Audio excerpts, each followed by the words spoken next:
प्रभात। मेरा नाम जानवी है और मैं कक्षा नवम स की छात्रा हूँ।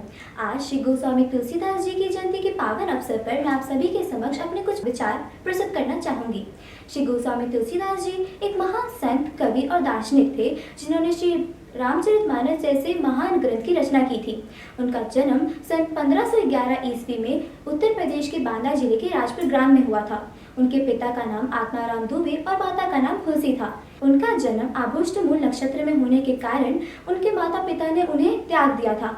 बचपन में उन्हें अनेक कठिनाइयों का सामना करना पड़ा।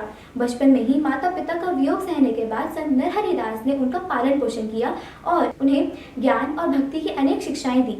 वहीं पर उन्होंने राम कथा भी सुनी। 15 वर्षों तक अनेक ग्रंथों का अध्ययन करने के पश्चात जब वे अपने जन्म स्थान राजपुर वापस आए तो वहां पर उनका विवाह रत्नावली के साथ हुआ। विवाह के पश्चात जब वे एक दिन बाहर गए हुए थे तब उनकी पत्नी उन्हें बिना बताए मायके चली गई। इस पर वे चिंतित होकर बिना कुछ सोचे समझे उल्टे पांव अपने ससुराल पहुंच गए। वहां जब रत्नावली ने अपने पति को देखा तो वह बोली, लाज न आवन आपको दौरे आए साथ, धिक धिक ऐसे प्रेम को कहाँ कहूँ मैं नाथ। अस्थि चर्मय दे ममता में जैसी प्रीति, वैसी जो श्री राम होती ना तो भवभीति। इसका अर्थ यह है कि क्या आपको बिल्कुल भी लज्जा नहीं आए जो आप मेरे पीछे दौरे चले आए। आपको ऐसे प्रेम पर मेरा धिक्कार है। हे प्रभु, हे नाथ, मैं और क्या कहूँ। आपको मेरे उस शरीर जो सिर्फ चमड़ी और मांस का बना है, जिस पर आप इतनी अशांति दिखाते हैं, अगर आपने श्री राम की भक्ति के प्रति भी उतनी अशांति दिखाई होती तो आज आपको इस संसार में किसी का भी भय नहीं होता और आप भवसागर को पार कर लेते। पत्नी के इन वचनों ने श्री तुलसीदास जी को झकझोर के रख दिया। वे तुरंत ही वहां से लौट आए, अपना घर बार सब त्याग दिया और साधु का वेश धारण कर अनेक स्थानों का भ्रमण करने लगे।